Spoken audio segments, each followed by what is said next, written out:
libertar, para nos tirar de todas as correntes, de todas as mentiras de Satanás sobre nós. Mas nós precisamos nos abrir para a verdade de Deus. Abra o seu coração hoje para a verdade de Deus, amém? Podem se assentar.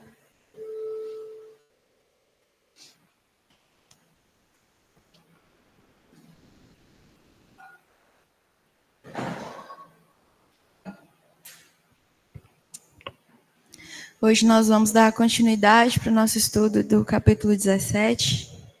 Eu não vou falar hoje que nós vamos terminar, porque das outras vezes eu falei e não terminou. Então, seja o que Deus quiser. Aleluias. Desisti. Mas nós estamos estudando esse capítulo e ele tem transformado a minha vida. E às vezes a gente está aqui falando e fica parecendo que o pregador ele já vive tudo que ele fala, e não é não, viu? A gente prega para nós mesmos. Eu estou pregando para mim mesma aqui todo domingo. Então vamos lá, a gente está estudando a oração sacerdotal. Vamos passar bem rapidinho. A gente viu que é a oração de Jesus sobre nós e que nós podemos tomar isso como verdade sobre nós, porque é a verdade de Deus sendo orada. Nós vimos que Jesus ele manifesta a sua glória, ele revela quem ele é, quem o Pai é, na morte de cruz. Nós vimos que ele é um Deus humilde, um Deus que se entrega, um Deus que nos serve, que deixou toda a sua glória para que nós conhecêssemos o Pai. E nós fomos confrontados a repensar qual é a nossa glória, o que a gente tem feito com a nossa vida, o que a gente realmente tem buscado, qual que tem sido o nosso alvo. A gente viu sobre a soberania de Deus, de escolher as suas ovelhas, os seus filhos, a sujeição do filho de aceitar a vontade do Pai, por mais que ele tinha todo o poder, ele foi se desfazendo desse poder para nos revelar quem o Pai era e cumprir a vontade do Pai. E assim, ele glorificou a Deus, cumprindo aquilo que o Pai colocou nas mãos dele. A gente viu sobre a vida eterna, que a vida eterna é conhecer a Deus, que nós podemos ter a vida eterna agora, e que há em nós esse anseio por conhecer a Deus, por ter a eternidade. Vimos que o Espírito Santo ele nos auxilia nesse papel, que ele revela para a gente quem é o Pai, e ele nos apresenta Jesus, e quando nós conhecemos Jesus, nós conhecemos quem o Pai é. E existe nessa diferença entre apenas conhecer, entre apenas saber e o conhecer. Nós somos chamados a conhecer a Deus de uma forma íntima, pessoal, de saber quais são os desejos, os gostos, os sonhos, o que ele está pensando, o que ele vai fazer. Nós temos esse acesso, nós podemos ter. Depois nós vimos sobre a natureza do discipulado, que é algo que é feito de forma íntima, de forma pessoal, é um trabalho árduo, e todos nós somos chamados a sermos discípulos e discipuladores, né? Nós somos chamados a pregar o evangelho e realmente ensinar as pessoas a cumprirem os mandamentos de Jesus, a ser quem ele nos chama para ser. A gente viu que quem pertence a Jesus tem essas duas características, que eles sabem que Jesus é enviado de Deus, ou seja, eles reconhecem Jesus como Filho de Deus, como Salvador do mundo, e eles aceitam as palavras de Jesus. Então, a gente só é realmente um discípulo, a gente só sabe dizer se nós realmente pertencemos a Deus, se nós obedecemos ao que Ele nos manda, se nós aceitamos o que Ele nos diz. A gente viu o poder da palavra de Deus, que a palavra de Deus ela não volta vazia, que a palavra de Deus ela produz a fé no nosso coração. Então, se nós queremos levar outras pessoas a crerem a Jesus, nós precisamos pregar a palavra. Se a gente quer aumentar a nossa própria fé, nós temos que nos achegar à palavra de Deus. E se nós queremos santidade, como fala no versículo 17 aqui do capítulo de João, é a palavra de Deus que nos santifica. Então, nós precisamos nos achegar à palavra de Deus. A palavra de Deus, ela realmente tem um poder. Existem testemunhos de pessoas que pegaram a Bíblia para ler, para poder provar que Deus não existia e acabou crendo, acabou virando crente, porque a palavra de Deus ela tem esse poder. Quando a gente se aproxima dela, ela nos transforma. Nós vimos sobre o amor de Jesus, que mesmo que ele estava ali indo passar por aquele momento de aflição, aquele momento de angústia, que era a crucificação, ele tira um tempinho para orar por a gente e interceder ao Pai pelos seus discípulos amados. Então, nós vemos o amor de Jesus, nós vemos o poder que o nome de Jesus tem de fazer a vontade do Pai e que quando nós temos esse discernimento, esse entendimento real da nossa identidade em Deus, de quem nós somos em Deus, nós podemos ir fazer aquilo que Deus nos manda fazer, porque é Ele em nós, é o Espírito dele em nós, é na nossa identidade de filhos de Deus. Não na nossa força do nosso próprio braço, mas na força de quem Deus diz que nós somos. Então Jesus, ele vence Satanás, ele vence as tentações no deserto, depois que ele recebe a identidade dele, de filho amado de Deus, lá no batismo, e depois ele vai para o deserto, e ele vence porque ele sabia quem ele era. A gente viu sobre a plena alegria, que é algo que vai nos invadir quando nós passarmos a viver de acordo com essa mentalidade de um filho de Deus. Porque filhos de Deus, todos nós somos feitos a partir do momento que a gente crê em Jesus, que é o que a palavra de Deus diz. Vocês creem, vocês recebem o Espírito que o sela como filhos de Deus, que a gente estudou ontem no grupo de jovens. E todos nós somos feitos filhos de Deus, só que às vezes a gente não vive como filhos de Deus por causa da nossa mentalidade de orfandade. Então, nós precisamos desfazer dessa mentalidade de orfandade, receber sobre nós a mentalidade de um filho de Deus e viver essa plena alegria que Jesus tem para a gente. Uma alegria que não depende das circunstâncias, uma alegria que não é passageira, mas que ela perdura em toda e qualquer situação. E nós temos o exemplo de Paulo, que ele aprendeu a viver contente em toda e qualquer situação. Então, nós estamos numa caminhada e nós vamos aprender. Até o último suspirar da nossa vida, nós estamos aprendendo a viver como filhos de Deus. E a gente pode crescer nisso.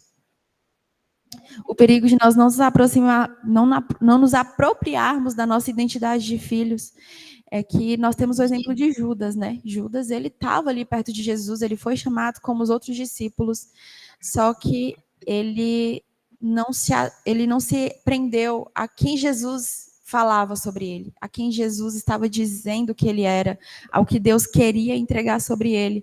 Então, se a gente não batalhar diligentemente pela nossa fé, no sentido de empenhar a palavra de Deus, de contradizer as mentiras de Satanás pela palavra de Deus, nós seremos enganados.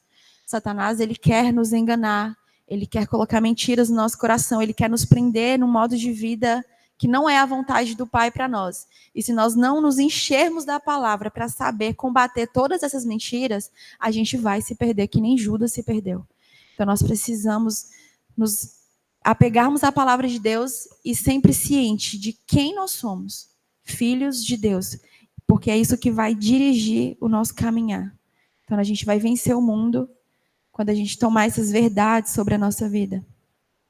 Depois nós vimos sobre a nossa nova natureza, né, que nós temos a natureza celestial, que nós não somos filhos de Deus pela vontade de Deus.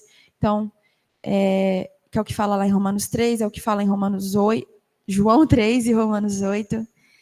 E deixa eu ver o que fala em João 1, que eu não lembro, mas eu acho que é importante. Peraí que eu estou procurando. Não vou achar. Enfim, revisão. Esse já teve na aula passada. Nós vimos que nós somos odiados porque nós somos a luz do mundo. Então, a gente incomoda as pessoas. As pessoas elas vão olhar para a sua conduta e ver que elas estão fazendo de errado. E elas vão odiar você por causa disso. Ao invés de consertarem elas mesmas, elas vão ficar com raiva da gente. Então, se as pessoas estão te odiando porque você está fazendo certo, você está no caminho certo. Fica tranquilo, fica sossegado. E não se incomode de incomodar os outros, porque é melhor você pregar a palavra e ele ir para o céu do que a pessoa passar a eternidade no inferno. Então, a gente vai incomodar mesmo. Nós vimos sobre envio, santidade e comunhão, que nós somos enviados. Jesus, ele nos envia para fora e que quando nós somos cheios da palavra de Deus, por nós estarmos firmes na verdade, nós somos capacitados a ir para fora. Pois justamente a gente estar firme na palavra de Deus não é por estar em algum lugar que fulano está falando uma coisa da palavra de Deus que eu preciso ficar com medo que eu vou desviar. Não, isso não vai acontecer. Se você está firme na palavra de Deus, isso não vai acontecer. E Jesus, ele nos envia. E ele pega e fala, né? Eu me santifico a fim de que eles sejam santificados. É isso, não é que ele fala? Minha mente não está funcionando hoje. Em favor deles eu me santifico a mim mesmo, para que eles também sejam santificados na verdade. Então, Jesus, ele mostra para a gente aqui também ele sendo um exemplo. E nós vimos que a nossa santidade, ela influencia na santidade do corpo de Cristo. Como está nos textos de 1 Coríntios, no capítulo 6, no capítulo 5, que um pouquinho de fermento, Paulo vai falar, ele falando do pecado, um pouquinho de fermento, ele leveda toda a massa. E nós todos somos membros do corpo de Cristo. Então, se eu permito pecados na minha vida, achando que não vai dar nada, vai sim. Isso influencia na vida do corpo, na saúde do corpo de Cristo. Então, por amor a Deus, por amor a nós e por amor aos nossos irmãos do corpo de Cristo, a gente não pode permitir pecados na nossa vida. Pecados de estimação, eles têm que ser desfeitos. A gente viu sobre a questão até da exortação, né? Que às vezes vem um irmão exortar a gente que a gente está em pecado, a gente rejeita. Só que a gente tem que aceitar aquilo, porque Paulo fala lá em... Eu acho que está aqui na frente. Deixa eu ver. Está aqui. Eu acho que é esse aí, do 5:11. Que é uma questão de nós permanecermos ou não no corpo. Se nós escolhemos andar em pecado, mesmo nossos irmãos ali nos alertando, a nossa liderança nos falando, e a gente não se incomoda com aquilo, a instrução bíblica que nós temos é excomungar do corpo de Cristo esse tipo de gente. Então, nós temos que aceitar a exortação dos nossos irmãos, procurar andar em santidade, realmente procurar esse arrependimento genuíno, porque isso interfere na santidade dos outros, isso interfere no corpo. E nós não podemos deixar o pecado prosperar no nosso meio. Não podemos. Então, se for necessário, teremos que excomungar algumas pessoas. Então, se atente a isso na sua vida. Não estou dando indireta para ninguém, tá? Ou talvez sim, receba. Como nós somos um, nós vimos aqui a união. Foi aqui que nós paramos? Não, foi depois. A união entre o Pai e o Filho, né? Jesus vai falar, nós somos um. Deixa eu ler o versículo. Minha oração é que todos eles sejam um, como nós somos um. Como tu estás em mim, Pai, e eu estou em ti, que eles estejam em nós, para que o mundo creia que tu me enviastes. Então, como assim nós somos um? Nós vemos que Jesus e Deus, lá nos primeiros versículos, eles compartilham de glória, eles compartilham de autoridade, de vida eterna, e o trabalho, né? Aquilo pelo qual eles trabalham. Então, isso representa que eles trabalhavam por um mesmo propósito, eles andavam em concordância, eles estavam sempre juntos, e o pai e o filho, eles sempre honravam uns aos outros. E trazendo para nós, para a gente viver uma perfeita unidade, nós também temos que andar assim, trabalhando por um mesmo propósito, andando em concordância, honrando uns aos outros. A gente falou muito de fofoca aqui, né? Para de fofocar sobre seu irmão. A gente falou sobre perdão, a gente tem que perdoar, viu? Tem gente que não quer perdoar, você tem que perdoar. Deixa de ser besta, Jesus te perdoou, você tem que perdoar o outro. Amizades sinceras que a gente tem que construir dentro da igreja, né? A família espiritual, que eu até brinquei, de fazer filhos espirituais, e honrar as nossas lideranças, aquelas pessoas que realmente exercem um papel de pais espirituais na nossa vida, e a exortação, que nós temos que exortar uns aos outros, aceitar a exortação dos outros. Isso tudo vai contribuir para que nós sejamos um, para que o mundo saiba. Eu acho que eu parei aqui, né? Era, porque aqui eu ia começar a aula de hoje, ó. Vamos começar a aula de hoje. Aula 126 do livro de João, glórias a Deus. Então, a gente parou nesse ponto. E aí, a gente vai ver agora essa questão da unidade plena e para que o mundo creia. Eu até coloquei ali, né? O mundo crerá em Cristo quando nós atingirmos esse nível de intimidade, que é o que a gente estava falando ali do Pai, do Filho, dessa comunhão plena que nós temos que ter uns com os outros. Então, isso é uma necessidade que nós precisamos buscar na questão da pregação do evangelho. Se nós queremos impactar o mundo, se nós queremos que outras pessoas sejam salvas, que os filhos de Deus sejam alcançados, a plena unidade, ela vai refletir quem Deus é. Então, para que o mundo creia, o mundo vai crer quando nós formos um. É o que Pavão começou a falar, né, Pavão, na aula passada, que eu falei que ele adiantou o assunto. Então, nós precisamos dessa plena unidade. Lá em João, capítulo 1, versículo 18, vai falar: ninguém jamais viu a Deus, mas o Filho único, que mantém comunhão íntima com o Pai, o revelou. Ou seja, Jesus ele foi capaz de revelar ao Pai porque ele tinha uma comunhão íntima com o Pai. Nós seremos capazes de revelar ao mundo quem o Pai é quando nós tivermos essa comunhão íntima com Ele também. Por isso que eu coloquei ali intimidade. Então, parte desse lugar que nós, de forma individual, temos que conhecer a Deus de forma íntima e nós temos que ter intimidade também como igreja, como um grupo, como realmente uma família, para que o mundo creia. Nós revelamos quem Cristo é quando nós vivemos uma vida de intimidade com Ele. Então, o investimento na unidade e na vida íntima com Cristo é uma decisão de todo filho maduro de Deus, que quer trazer outros de fora para a família da fé. Então, se você é um filho maduro de Deus, você vai investir nisso. Gente, às vezes não é legal, às vezes é chato mesmo. A comunhão, às vezes, ela espinha a gente. Vai ter gente que vai te machucar. Tem aquele irmão que você acha ele chato. Não é possível que você acha todo mundo legal, assim, 100%. Tem aquele irmão que você fala, chato. Mas a gente tem que investir nisso. Se a gente é filho maduro de Deus, a gente vai... Cara, a gente vai se doar, a gente vai se entregar, a gente vai se humilhar, sabe? E colocar realmente, como a palavra de Deus diz, considerar os outros mais importantes do que a gente. Então, larga a sua vontade, seu egoísmo, minha vontade de ficar sozinho de lado e invista nisso. Hoje em dia, gente, eu estava vendo, os adolescentes hoje estão com um negócio de fobia social.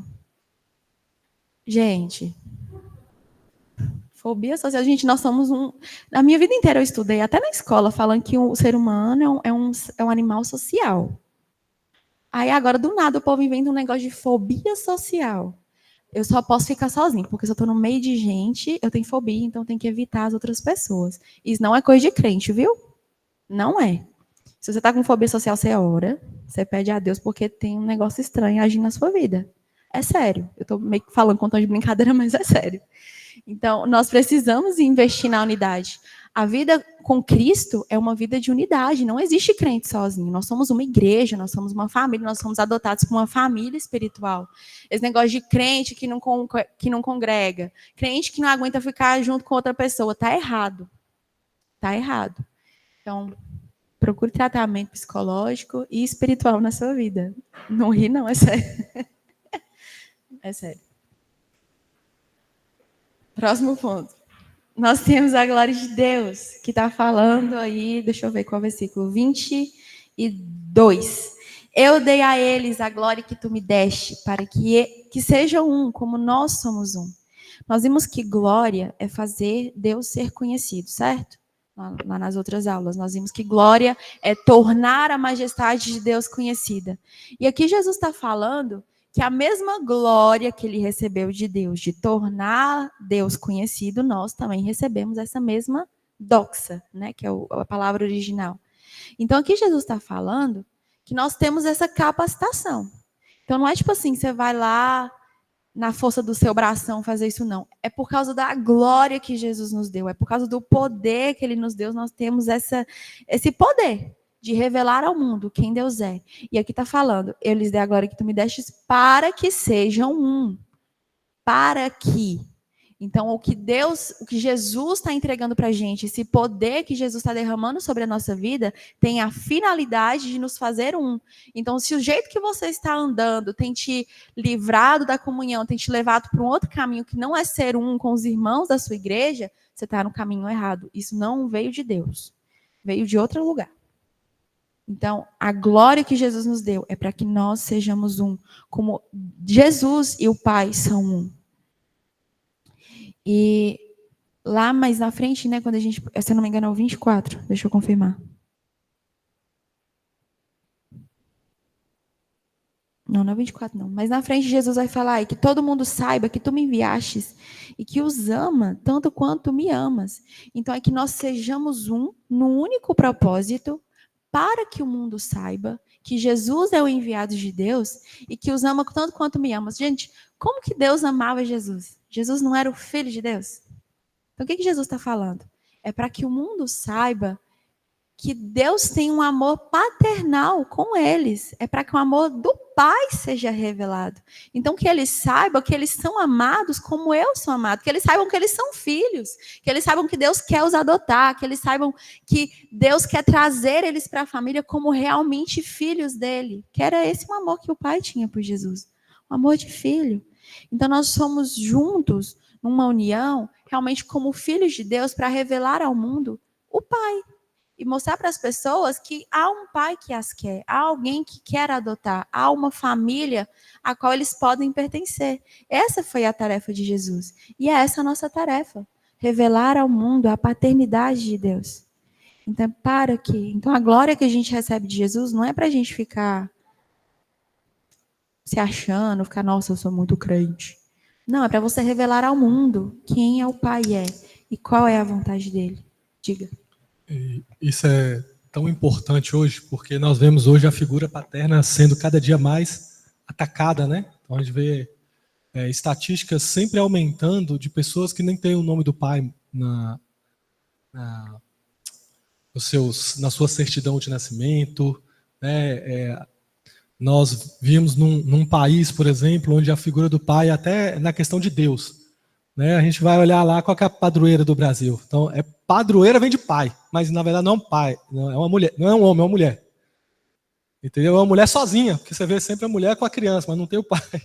Então, até espiritualmente, o nosso país ele é direcionado de forma a ser órfão de pai, né? E a gente vê o tempo todo, né, como que o diabo trabalha na vida dos jovens, dos homens, para que sejam irresponsáveis. Já viu até os pais homens também, a maioria quer viver vida de solteiro o resto da vida, quer viver vida de, sabe, não tem aquele compromisso de criar um filho de verdade, de abraçar, Então isso vai afetando as pessoas e vai maculando a visão que nós temos de pai.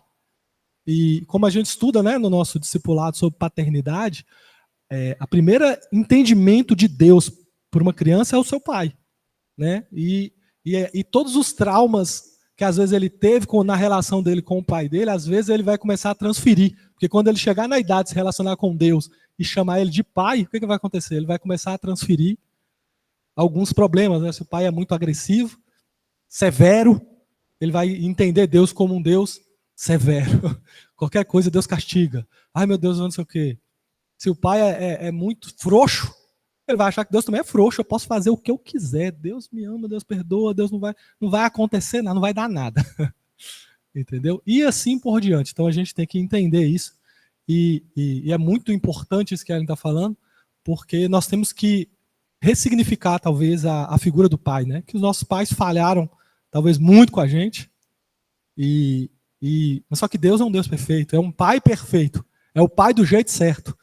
Então você precisa meio que desconstruir as coisas ruins que às vezes você viveu com seu pai, para você começar a viver uma coisa boa com Deus, né? Você entender que ele não é isso, ele não está ali pronto para te dar uma chinelada ou te dar uma cintada quando você cometeu o seu primeiro erro. Ele não vai fazer isso, né? E também ele não vai deixar você viver uma vida frouxa, fazendo o que você quiser, sujando o nome dele, não. Ele corrige quando tem que corrigir, mas ele ama da forma correta, entende? Então, é muito importante o entendimento da paternidade por isso, porque nós precisamos construir o jeito certo de olhar para o nosso Pai Celestial, porque às vezes o diabo usou, né, às vezes a ignorância dos nossos pais, ou de nós como pais, para atrapalhar isso, né, a relação nossa com o Deus Pai.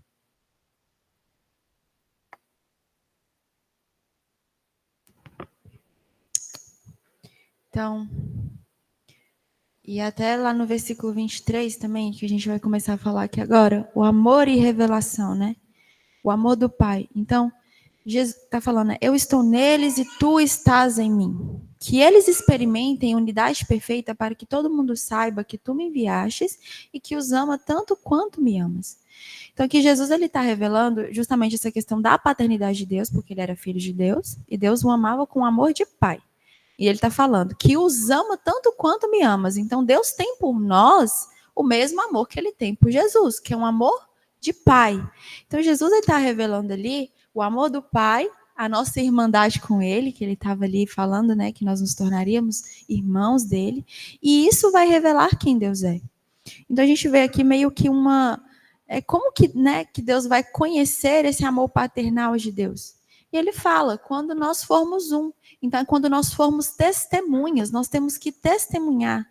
Só que para a gente testemunhar o amor de Deus, testemunhar, você testemunha de uma coisa que você viu. Não tem como você testemunhar de uma coisa que você não viu, que você não sentiu, que você não viveu. Então, nós precisamos ter isso de uma forma interna e pessoal, em primeiro lugar, sabe? A gente tem que buscar isso e realmente viver de forma íntima e individual a paternidade de Deus. Senão eu nunca vou conseguir mostrar para o mundo lá fora. Não adianta eu querer ganhar o mundo inteiro e perder a minha própria alma. No sentido, cara, você não vai conseguir convencer uma coisa para os outros que nem para você aquilo é verdade. Já viu? Sei lá, é que nem eu tentava vender para você essa garrafa. Aí eu tô aqui, gente, essa garrafa, ela é perfeita. Só que é uma garrafa, tá suja, tá vendo? Sujou. Vou falar, gente, é uma garrafa que não suja, não sei o que, eu tô aqui escondendo a sujeira da garrafa. Eu não vou conseguir vender pra você essa garrafa se eu achar ela horrorosa, se eu achar ela ruim, que ela esquenta a água, que ela é pesada, que ela, se ela for grande demais, porque você vai perceber que não tem verdade na minha palavra. O vendedor ele vai convencer você se ele acreditar no produto. Então, eu vou conseguir mostrar para as pessoas quem Deus é de verdade se eu realmente ter essa verdade dentro de mim. Não adianta eu querer pregar uma verdade para os outros, que aquilo não é verdade para mim. Então, o mundo vai conhecer o amor de Deus Pai no dia que eu entender sobre a minha vida o amor de Deus Pai. Então, eu preciso buscar na minha vida. Uma vida íntima com Deus começa com a gente. A gente tem que ir para o secreto, gente. Aquilo, Mateus 6,6. A gente tem que ir para o secreto. E lá no secreto, o Pai vai se revelar. O Pai. A gente fica querendo viver de encontros na igreja, de encontros com Deus, apenas em esferas públicas, onde tem muitas outras pessoas, mas o Pai, ele se revela no secreto. Nós temos que ter essa vida íntima com Deus, diariamente, com a palavra de Deus, para que o Pai seja revelado. E aí depois a gente vai para a comunidade, porque nós somos adotados por uma família espiritual. E aí nessa plena unidade, a família de Cristo vai refletir ao mundo quem Deus é, porque a gente já chega aqui, eu sei que eu sou um filho de Deus. Aí eu vou me unir a Manu, que sabe que é uma filha de Deus, que vai me unir a Caio, que sabe que é um filho de Deus. Então a gente junto, vivendo como irmãos, a gente vai mostrar para as outras pessoas, a gente tem um pai.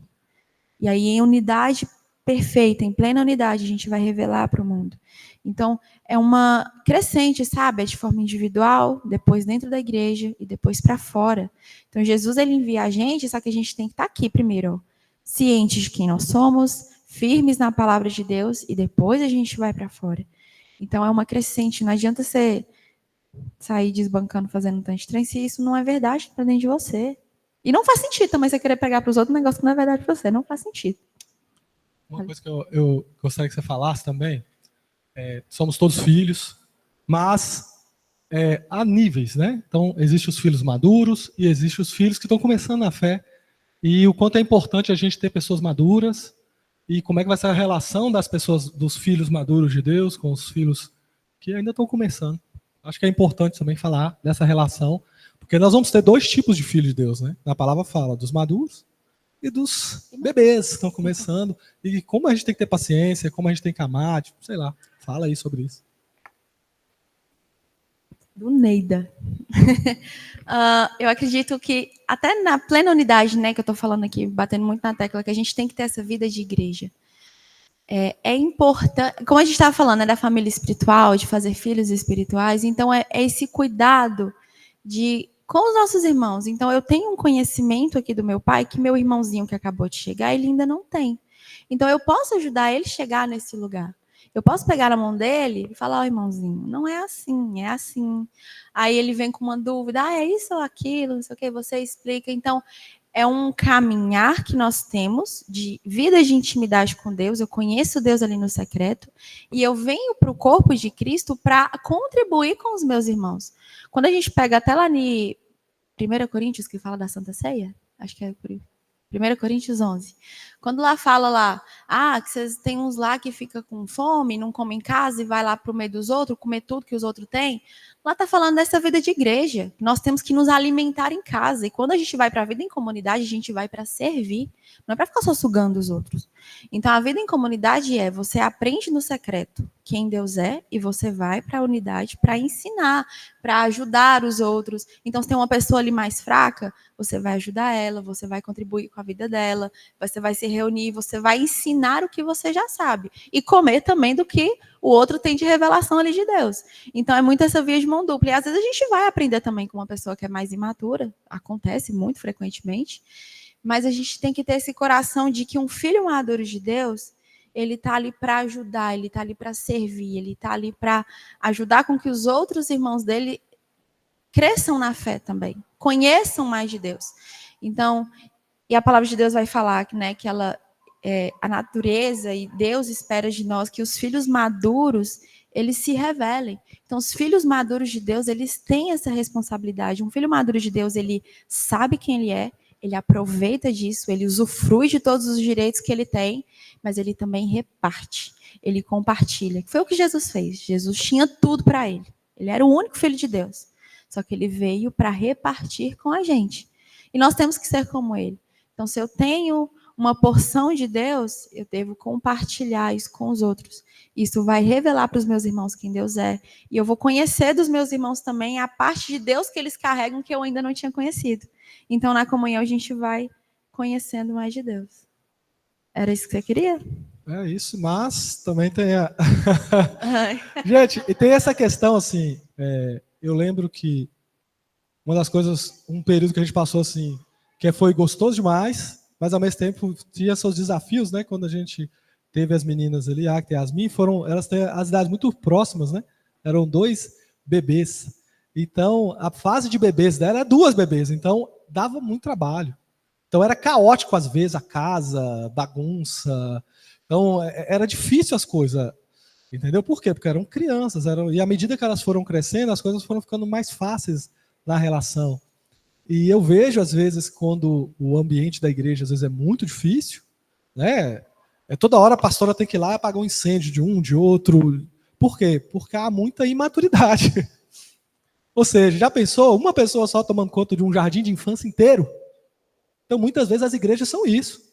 É uma pessoa madura para um jardim de infância, gritando, e um puxa o cabelo do outro, enfia o lápis no ouvido do outro, e tem que atar de lá, atar de cá, e fica aquela loucura. Por quê? Porque só tem um maduro. Então, eu entendo que o crescimento da igreja passa por nós termos condições de receber essas pessoas imaturas também para cuidar. Né? Cuida dos seus irmãos. Jesus fala com Pedro, quando ele chegou naquele nível de maturidade, o que ele pediu para Pedro? Apacenta meus cordeiros. Você me ama, Pedro? Apacenta meus cordeiros. Então ele vai falar isso para você. Você me ama, pavão? Apacenta meus cordeiros. E tem muita gente fugindo da responsabilidade. Tem muita gente que tem o dom, que tem a maturidade, mas que não quer a responsabilidade de apacentar as ovelhas, as ovelhinhas de Jesus, né? Os menorzinhos, os mais fracos, que estão começando. Né? E tem muita gente que estagnou na fé. Tem anos e anos e anos e não quer amadurecer. Então isso é um problema. Quanto mais a gente tiver pessoas antigas que não amadurecem para poder seguir o fluxo normal, mais difícil vai ser a convivência na casa de Deus. Né? E Deus está te chamando para isso. Né? Apacenta meus cordeiros, irmão Ari. Ou seja, você precisa ser madura para apacentar. Não adianta ser um bebê na fé e querer apacentar. Oi, gente, bom dia. Eu sou a irmã mais velha e eu também sou a irmã mais nova, então eu tenho 2 pontos para falar. Quando a gente tem irmãos, eu não sei como é a relação de vocês com os irmãos de vocês, mas eu tenho uma relação boa com as minhas irmãs, principalmente com a Ana Lu, que é a mais nova, que ela mora lá em casa, né? Então, quando você tem uma relação próxima com os seus irmãos, existe um amor muito grande que você sente por eles, eu acho que de todos os lados, mas principalmente quando é um irmão mais novo. A gente estava até conversando esse tópico lá em casa outro dia, que eu e Ana, né, minha mãe não. Mas o irmão mais velho, ele expressa um amor pelo irmão mais novo porque ele viu ele bebezinho, muitas vezes foi até ele que encheu o saco do pai para ter.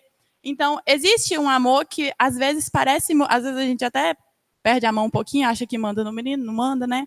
Mas quando também os pais vão ter um bebê novo, as pessoas gostam de vir e falar assim, principalmente quando é uma criancinha: ah, você vai perder o carinho dos seus pais. Ah, você vai perder... Minha mãe fala muito que as pessoas, quando ela engravidou de Ana Lu, as pessoas viravam para mim e falavam que eu ia perder o colo. E eu era muito grudenta na minha mãe, então perder o colo seria o terror, né? Só que ela falou que ela nunca deixava isso, tipo, essa conversa render, sabe? Sempre que alguém vinha e falava alguma coisa assim: ah, você vai perder o colo. Ah, seus pais vão dar atenção para o bebê novo. Ela imediatamente cortava aquilo e fala: não, não vai não. As duas são minhas. Então, e eu tenho uma relação muito próxima com a minha irmã hoje. Eu vejo muitas pessoas que nem querem ter filhos, que têm uma rixa muito grande com os irmãos, mas porque eles tiveram que realmente ser pais dos irmãos, porque os pais não tinham essa responsabilidade, porque realmente quando o irmão mais jovem nasceu, os pais deixaram o mais velho meio de lado, ou negligenciaram algumas das necessidades deles em prol do bebê novo, né? E aí isso reflete em uma birra, né, que o irmão mais velho ele pega do mais novo por causa da maneira que os pais se comportaram. Mas a relação natural de um irmão mais velho para um irmão mais novo é uma relação de muito amor. Porque é um bebê que você viu nascer, que você viu crescer, que você ajudou seu pai a cuidar, que seu pai amou muito. Se os seus pais não deixam de atender às suas necessidades, porque a partir do momento que eles deixam, gera um ciúminho, assim, porque, poxa, eu também sou uma criança, por que não estão atendendo às minhas? Então, o que eu estou falando a relação natural de um irmão mais velho para um irmão mais novo é cuidar, é amar, é ajudar a entender as coisas, é realmente proteger aquela pessoa. Então, a nossa relação, enquanto pessoas maduras para os filhos bebês de Deus, ela precisa ser uma relação de cuidado, considerando que Deus é um pai perfeito. Se a gente não consegue olhar para os novos e pensar, poxa, eu preciso ajudar ele, poxa, eu preciso cuidar dele, ou se a gente tende a fugir dessa responsabilidade ou joga para outra pessoa fazer, isso parece que existe um problema na nossa relação com Deus, porque Deus é um pai que supre as nossas necessidades. Então, se o meu pai está suprindo as minhas necessidades, eu posso ajudar meu irmão com as coisas que ele precisa. Mas se eu não tenho vontade de fazer isso, porque eu amo a minha irmã, eu quero ajudar ela a fazer as coisas, eu não quero que ela tenha que passar pelos mesmos esforços que eu tive que passar. Eu não quero que ela tenha dificuldades, às vezes até a gente toma decisões erradas para proteger a pessoa de coisas que ela precisava passar, mas porque é uma relação de proteção. Agora, se o seu pai está suprindo todas as suas necessidades e você não consegue refletir esse amor no seu irmão, está tendo uma falha de comunicação aqui entre você e o seu pai, porque você precisa repassar isso para ele, porque ele é pequenininho ainda.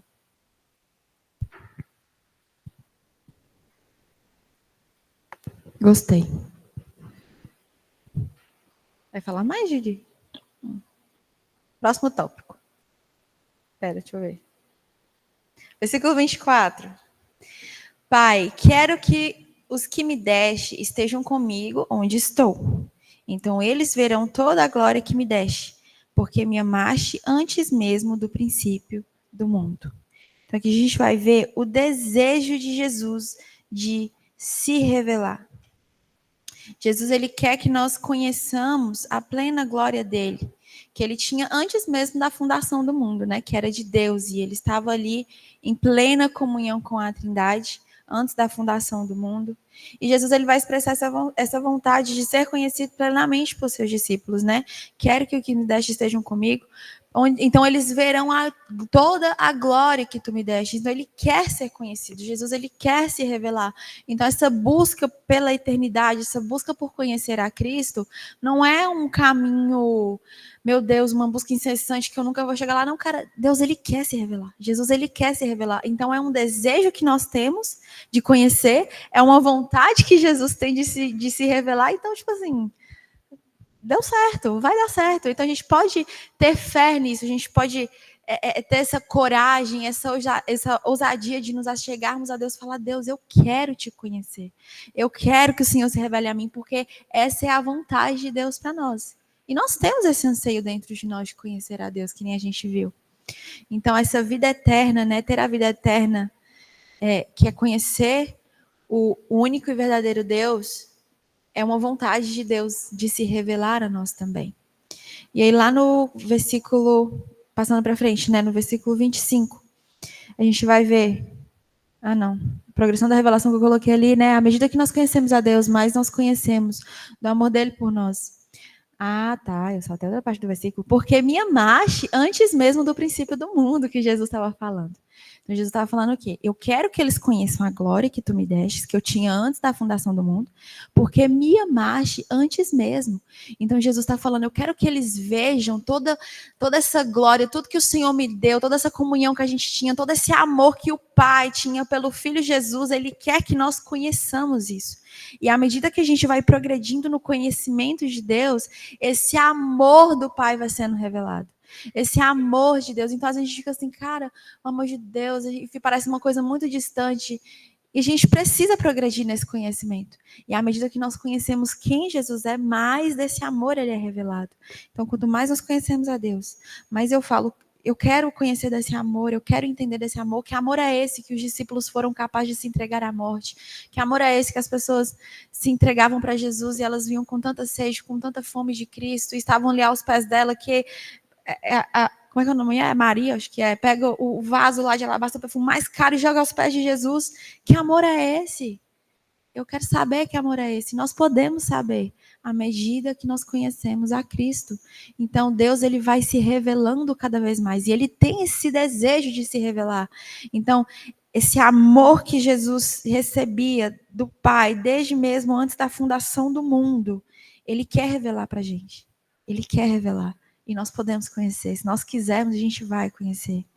Então, existe essa progressão na revelação de quem Deus é. Eita, eu só tenho uma parte aqui, ó. Versículo 25.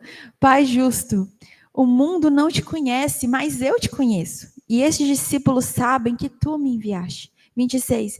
Eu revelei teu nome a eles e continuarei a fazê-lo. Então, teu amor por mim estará neles e eu estarei neles. Gente, olha o que Jesus está falando aqui nesse versículo 26. Eu revelei teu nome a eles e continuarei a fazê-lo. Então, isso diz muito também sobre a questão da progressão da revelação. E continuarei a fazê-lo. Então, teu amor por mim estará neles e eu estarei neles. Jesus está falando que à medida que ele, então, vai se revelando e ele vai se tornando conhecido, ou seja, eu revelei teu nome. Ele revelou para a gente quem o Pai é. E ele vai continuar fazendo. Continuarei a fazê-lo. Então, teu amor por mim estará nele. Gente, o amor que o Pai tinha pelo Filho é um amor que perdura desde a eternidade. Antes da fundação do mundo, Jesus já era amado. E ele fala, o teu amor por mim estará neles. Então, o amor que Deus Pai tem pelo Filho vai estar na gente. Isso vai crescendo à medida que nós vamos conhecendo quem Deus é. Vocês conseguem mensurar isso? E eu estarei neles. Eu estarei neles. Então, Jesus ele está falando que esse amor ele pode crescer dentro de nós. E ontem a gente estava até estudando no grupo de jovens lá no Efésios, fala que Deus nos predestinou antes da fundação do mundo para nos tornar filhos dele, para que nós recebêssemos a herança. Quem recebe a herança é quem? É filho de Deus. Antes da fundação do mundo nós somos amados. Antes da fundação do mundo Jesus era amado. Aí lá na frente Paulo fala, antes da fundação do mundo, vocês são amados. E o Pai quis os seus filhos. Antes do pecado existir, antes do mundo ser mundo, Deus já preparou o cordeiro e ele quis para si a gente. Ele olhou para Pavão e falou: eu quero esse cara, meu filho. Por quê? Não sei, mas ele quis. Ele olhou para Luísa e falou: eu quero que Luísa seja minha filha. Eu quero que Linde seja minha filha. Antes da fundação do mundo. Vocês conseguem entender isso? Não existia nada. Deus já queria a gente, Ele queria os seus filhos, Ele nos predestinou para sermos os seus filhos. E à medida que a gente conhece mais de Jesus, mais esse amor de Deus é revelado e mais de Jesus está dentro de nós. Mais de Jesus está dentro de nós. Então, coloquei aqui todas as outras coisas, que é o que Paulo fala, todas as outras coisas são insignificantes, comparadas ao ganho inestimável de conhecer a Cristo Jesus, o meu Senhor. Porque à medida que nós conhecemos a Deus, mais o amor dele é revelado para nós. E nós precisamos conhecer a Deus. Então, para terminar a nossa aula de João 17, esse capítulo ele basicamente está falando que a vida eterna é conhecer a Deus. Nós temos esse acesso a essa vida eterna agora. Quanto mais nós conhecemos a Deus, mais nós somos preenchidos por esse amor que Ele tem por nós. Esse mesmo amor que Ele tinha por Jesus vai nos preenchendo. Esse amor, isso vem a partir de uma revelação que vem da palavra. Então nós precisamos estar firmes na palavra, nós precisamos estar firmes na verdade, conhecer Deus pela palavra de Deus. Não é por revelações. Deus se revela também por revelações, mas às vezes a gente fica tão procurando outras pessoas, procurando não sei quem para falar não sei o que lá comigo, vou em tal igreja receber a profecia de não sei quem. Não, gente, Deus está na palavra, Deus está aqui, essa é a verdade, nós precisamos conhecê-la. Então, quanto mais nós estamos guardados nessa verdade de Cristo sobre nós, mais nós transbordamos da plena alegria. É plena, não é uma alegria, é plena alegria.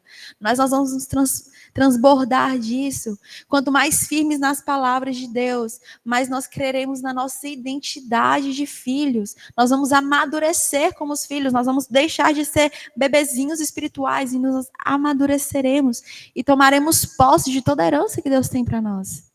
Nós passaremos a viver com os nossos irmãos, transbordando em plena comunhão, em comunhão perfeita, ajudando os irmãos mais novos, sendo ensinados pelos irmãos mais velhos, corroborando para o crescimento do corpo de Cristo. E a partir disso, nós seremos enviados ao mundo. Nós vamos ao mundo, revelar ao mundo o amor do Pai. E assim a gente vai realizar o sonho, o desejo de Jesus de se tornar conhecido a nós. Então, tudo parte de um lugar íntimo. Aqui, eu quero conhecer a Deus.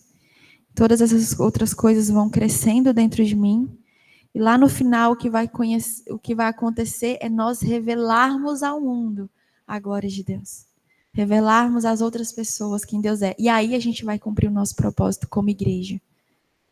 O nosso propósito como igreja, que é revelar ao mundo quem Deus é. Amém? Acabou nosso capítulo 17. Você quer falar, Gigi? Pastores? Crias? Bradock, cadê o Bradock? Bradock vai fazer uma pergunta agora. Do tema. Bom dia. Bom dia. Você falou ainda há pouco aí, Helen, sobre até a garrafinha que você falou que a gente vendeu produto, né?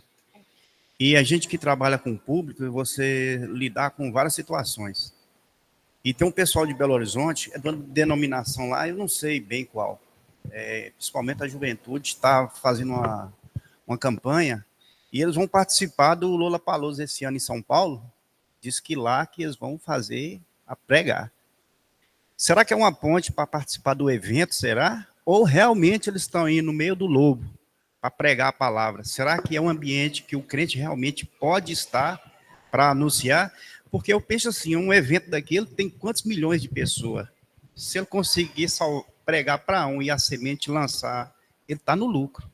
E aí, você acha que realmente... Você já respondeu. Não, porque eles são... Responda. Eu vou responder porque nós falamos evento. disso na EBD que você não Né? estava. Aí eu vou repetir. Tô brincando, brincadeira. Você já respondeu para mim, Você já respondeu para mim, porque a gente não tem como sondar o coração das pessoas, certo? Então, se a pessoa está indo para lá para curtir, o problema é dela. Mas eu estava até conversando com o Pavão ali, que eu já vi muitos testemunhos de pessoas cristãs realmente que se reúnem no intuito de ir para esses lugares para pregar o evangelho. Então, tipo assim, eu vou chamar a Natália, vamos ali comigo no Lollapalooza? Não é para nós pular, não, é para nós ir pregar a palavra. Então, a pessoa ela está indo com a intenção disso. Cara, igual você falou, se eles estão ali pregando, eles estão ali, eles não vão se envolver no que as pessoas estão fazendo, mas vão ali para pregar a palavra. Se eles ganharem uma alma, caraca, fez tudo, fez o que devia ter feito. Então, é justamente a questão da intenção do coração. Não tem como sondar o coração da pessoa, o que ela está indo fazer lá. Mas se a pessoa está bem intencionada, ela está cheia da palavra de Deus, que nem Jesus falou, eu os envio ao mundo. Jesus nos enviou. Então, nós podemos sim estar nesses lugares se nós estivermos firmes na palavra de Deus. Não estou falando para sair, vou para o bloquinho de carnaval, acabou de converter, vou para o bloquinho de carnaval. Gente, calma, respira, vamos encher da palavra de Deus, vamos nos capacitar e com a intenção realmente correta de pregar a palavra de Deus. Se você se sente impelido a isso e você está cheio da palavra, realmente, a gente pode ir para esses lugares sim. E mudar vidas. Eu já vi testemunhos de pessoas que foram alcançadas nesses lugares, em bares, em boates, porque juntou ali 2 irmãos, 2 amigos, e foram, não, vamos lá pregar a palavra. E eles vão, pregam a palavra, e nesses locais acabam acontecendo muito revelação dos dons de Deus, né? As pessoas vêm com palavras de revelação, palavras de conhecimento, e alcançam as pessoas que estão ali. E essas pessoas precisam ser alcançadas, né? É o que a gente estava falando sobre não ficar preso dentro da nossa bolha. Nós precisamos amadurecer e ir para fora realmente, de verdade, ir para fora, ir para os lugares onde a gente está. E se você considera que você consegue ir para esses lugares, vá para esses lugares, vai para o Lollapalooza, vai para onde você tiver que ir para pregar a palavra. Pregar a palavra e alcançar aqueles que precisam ser alcançados.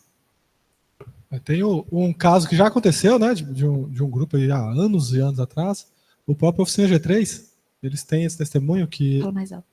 Eles têm esse testemunho na Oficina G3. Eles foram convidados para tocar no Rock in Rio. Deram o pior horário para eles. Eles tocaram basicamente para os garis. Só que ele conta do testemunho que depois do Rock in Rio ter entrado no currículo deles, deu abertura para eles tocar em vários programas de televisão, em vários lugares, semear a palavra em muitos lugares. Só porque colocaram uma linha no currículo lá, tocou no Rock in Rio. Então abriu portas para eles assim em muitos lugares que eles levaram a palavra. E anos depois, eles tiveram, né, segundo o líder da banda lá, falando que eles já receberam testemunho, né, encontraram com um dos garis que estavam lá, que se converteu e aceitou a Jesus, e hoje era um cara, uma bênção na igreja dele. Então, teve 2 sentidos, né? Houve uma abertura até para outras coisas, ou seja, eles não entenderam por que eles foram, e eles ficaram muito tristes quando eles colocaram eles no pior horário, com os portões fechados, eles tiveram que tocar. Praticamente não tinha ninguém, só o pessoal da limpeza e da organização, e eles tocando lá, fizeram o show como se fosse normal, eles tinham que fazer, né? Ou seja, nós temos testemunhos de vezes que isso aconteceu e que foi positivo, segundo as pessoas, né, que participaram. Eu acredito, eu creio, né, que o Filho de Deus, se ele realmente, assim como Jesus, né, ele está cheio da palavra, cheio do Espírito, ele tem essa responsabilidade, né, de levar a mensagem. Se ele teve oportunidades, foi isso que Deus pôs na mão dele, cara, é bom. Porque como assim, né? Como é difícil, às vezes, a gente ter esse tipo de oportunidade. Bom dia, Paz. Assim, voltando também um pouquinho sobre a questão que você comentou do irmão imaturo, né? Da maturidade na fé. E Diego citou sobre cuidados, e a palavra é cuidado, né? A gente tem essa responsabilidade daquele que alcançou a maturidade de cuidar daquele que é imaturo, porque a imaturidade gera vários riscos, né? Então você tem que estar ali cercando, cuidando desse irmão. Só que ao mesmo tempo que você tem que cuidar, você tem que ter cuidado. O cuidado de não julgar. Por quê? O que acontece? A maturidade cristã, ela varia de pessoa para pessoa, o tempo para alcançá-la. E às vezes, eu já participei, né, frequentei várias igrejas, e nós vemos irmãos na fé de muito tempo de igreja, mas ainda imaturos. Às vezes passam 5 anos, 10 anos, 15 anos e continuam imaturos. E às vezes isso pode gerar até um certo distanciamento, mas né, você ouve muito essa questão, meu fulano é velho de igreja e não amadurece, e não, né, e não muda. E a gente tem que tomar cuidado para não criar esse julgamento. Por quê? Porque o tempo da maturidade de Deus é da pessoa com Deus. E quando isso acontece, você acaba isolando a pessoa. E a pessoa vai levar mais tempo ainda para amadurecer. Por quê? Porque não tem alguém maduro ao lado dela para cuidar.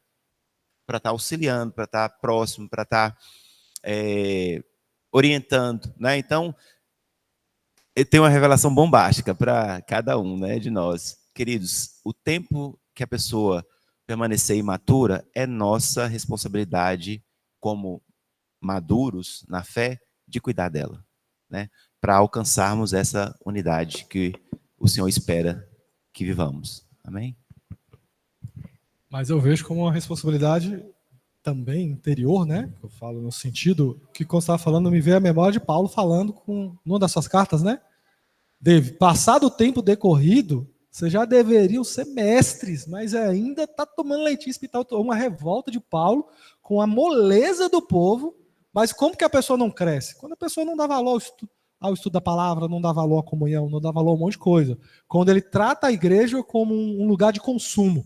Aí eu vou lá receber minha bênção, eu vou lá para me receber o conforto espiritual, eu vou lá para tirar o peso da minha consciência, porque eu sei que Deus é importante.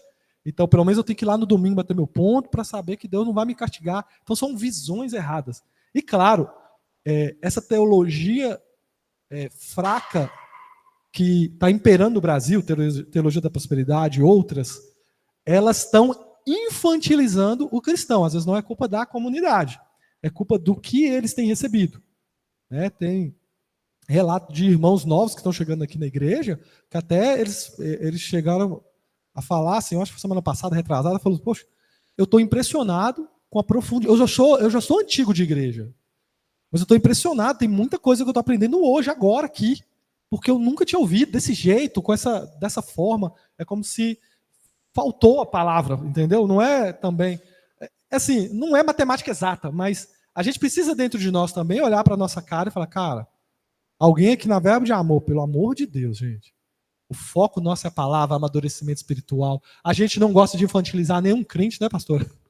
A gente o tempo todo fala, ó, você não tem guru espiritual aqui.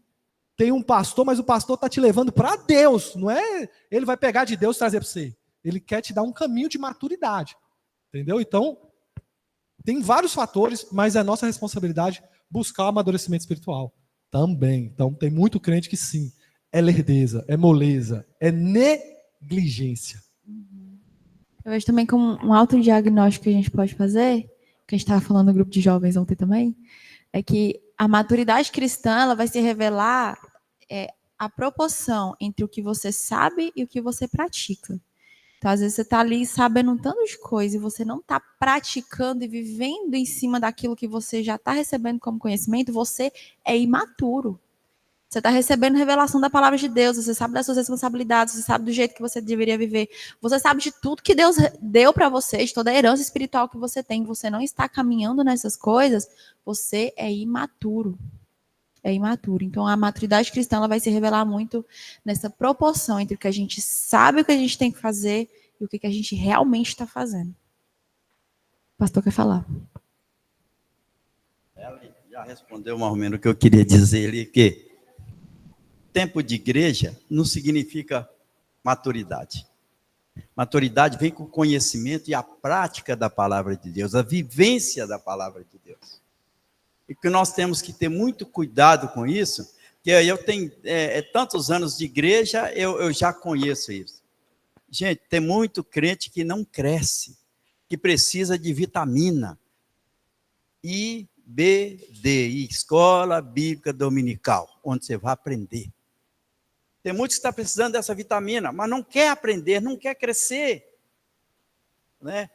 Como Diego falou, eu nunca tinha aprendido dessa maneira, mas será que ele tem investido nisso? Né? Então, hoje, nós temos que ter muito cuidado com isso, porque eu mesmo fiquei tão chateado, assim, essa semana que eu ouvi uma coisa que, num podcast, que me constrangiu muito. Uma banda que igual falou aqui, que tocou lá no Rock in Rio, uma banda que todos conhecem há 40 anos, e ela deu um pronunciamento agora, que foi um tiro no pé. A banda Voz da Verdade, negando a Trindade e dizendo que Deus não é Pai, que Deus é Espírito. E que, isso no podcast é dizendo isso, e que ninguém nesse mundo salvou tanta gente como a Voz da Verdade. Eu fiquei revoltado. E por causa disso, essa declaração está um movimento nas igrejas evangélicas para proibir de cantar a música deles nas igrejas.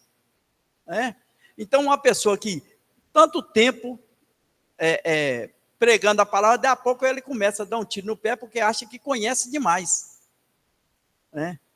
Por isso nós temos que ter muito cuidado. O evangelho ele é simples e ele é um evangelho transformador. E a palavra de Deus, conhecereis a verdade e a verdade vos libertará. Se vocês quiserem, entra no podcast, busca lá Voz da Verdade, as heresias de Voz da Verdade, se vocês vão ver. Eu fiquei chateado, chocado com isso. Não vou ver que é para não pecar. A música deles aqui na igreja. Se eu ver, eu vou pecar. Gente, acabamos nossa aula. Vem cá cantar, Diego. Todas as outras coisas são insignificantes comparadas ao ganho inestimável de conhecer Cristo Jesus, meu Senhor. Que essa possa ser uma verdade na nossa vida, amém? Diego vai tocar pra gente, não sei o quê, mas ele vai. Ele vai tocar a Voz da Verdade. Tô brincando.